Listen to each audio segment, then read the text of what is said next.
Assalamualaikum warahmatullahi wabarakatuh teman-teman semua, semoga sehat selalu. Kembali lagi bersama saya Faris Ardianto. Di video kali ini saya akan menjelaskan kepada teman-teman pemula cara melakukan P2H pada unit doser dan apa saja nama serta fungsinya ya. Jadi hari ini sudah jam istirahat, saya akan buatkan video kepada teman-teman semua. Sebelum kita lanjut, jangan lupa like, komen, dan subscribe video saya agar saya semakin semangat dalam membuat konten tentang alat berat. Karena di setiap harinya ketika teman-teman memberikan semangat dengan subscribe serta like video saya juga akan semakin semangat dalam membuat konten tentang alat berat apa saja yang saya operasikan. Mungkin teman-teman bertanya, sebenarnya sih saya operator apa ya? Jadi saya tidak menentu ya, bukan operator alat tertentu, dan saya juga bukan driver alat tertentu. Saya operator standby yang suka mengganti operator yang tidak bisa melanjutkan job atau berhalangan. Sebelum kita lanjut, jangan lupa ya like, komen, dan subscribe. Oke, mari kita lanjut. Oke guys, kita mulai dari depannya untuk P2H. Pertama, yang ini adalah blade-nya yang besar ini. Fungsinya untuk mendorong material. Yang ini ya. Setelah itu di sini ada cutting edge. Yang ini teman-teman. Ada 3. 1, 2, dan 3. Ini fungsinya sebagai yang tumpuan pertama pada saat meratakan atau mendorong material ya. Jadi ketika cutting edge ini mulai haus, permukaannya paling bawah, kita bisa membaliknya ya teman-teman, agar yang barunya bisa dibawa kembali, kemudian bisa meratakan material atau mendorong lagi. Setelah itu ada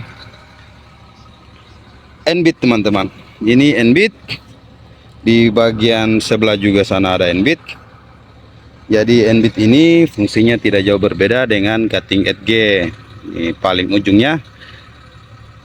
Ini dia kalau sudah haus biasanya kita tambah daging untuk materialnya. Tetapi apabila stok ada, kita langsung ganti yang baru ya. Ini. Oke. Di bagian sini ada track frame-nya yang besarin teman-teman. Track frame-nya dia diikat oleh trunnion. Ini trunnion. Ini trunnion ya. Di trunnion ini, setelah itu track frame ya. Setelah itu ada arm bridge. Nah, ini arm bridge. Di dalam sini ada ulir yang berfungsi agar pada saat kita mau menyetel bentuk atau blade-nya ya teman-teman. Sini ada tuas untuk menyetel. Setelah itu di sini ada juga arm blade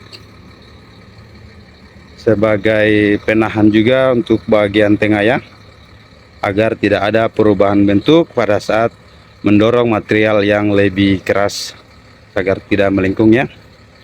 Dan di sini ada silindernya yang berfungsi untuk naik dan turunkan attachment bagian depan ini. Oke ya. Dan dia akan diatur oleh operator di dalamnya melalui hidrolik, pompa hidrolik. Setelah itu di bagian kiri, bagian kanan ya. Bagian kanan ada til silinder. Ini dia.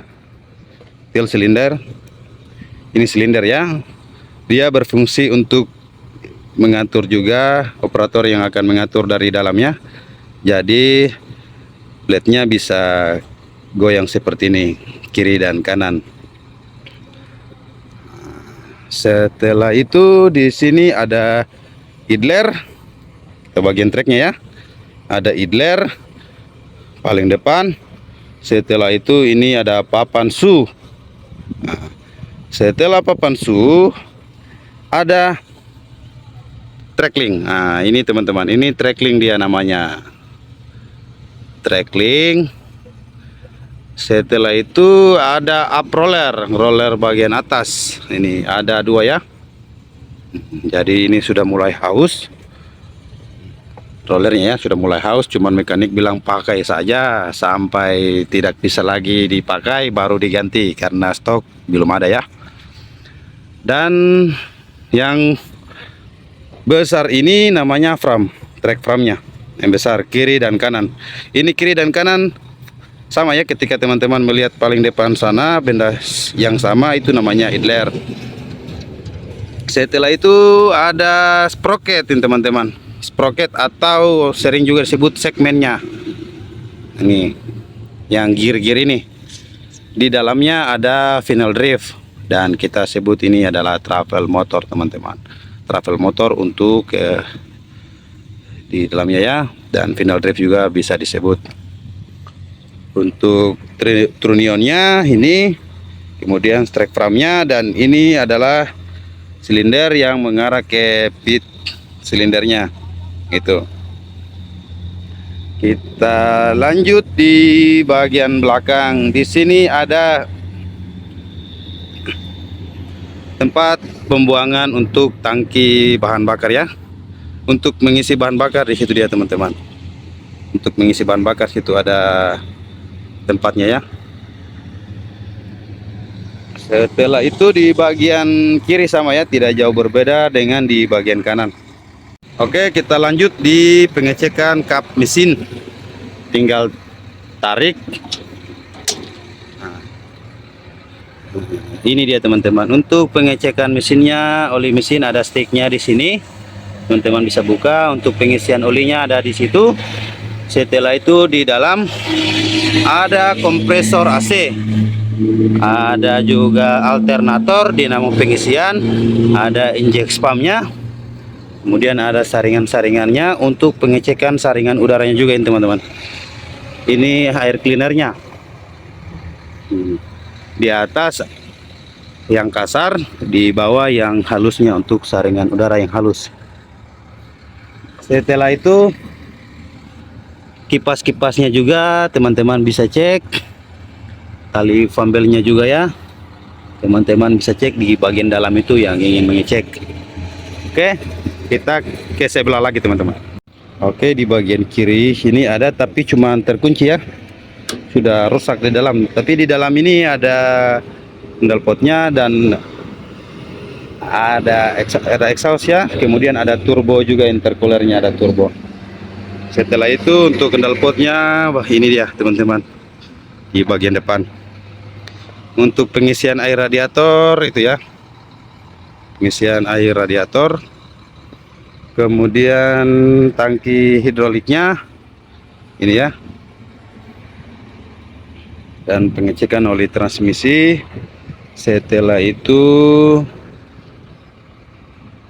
untuk wipernya ya, ini teman-teman, wipernya juga berfungsi untuk menyapu pada saat ada cuaca hujan atau kondisi kaca sementara buram atau tertutup sama lumpur atau benda-benda lainnya ya.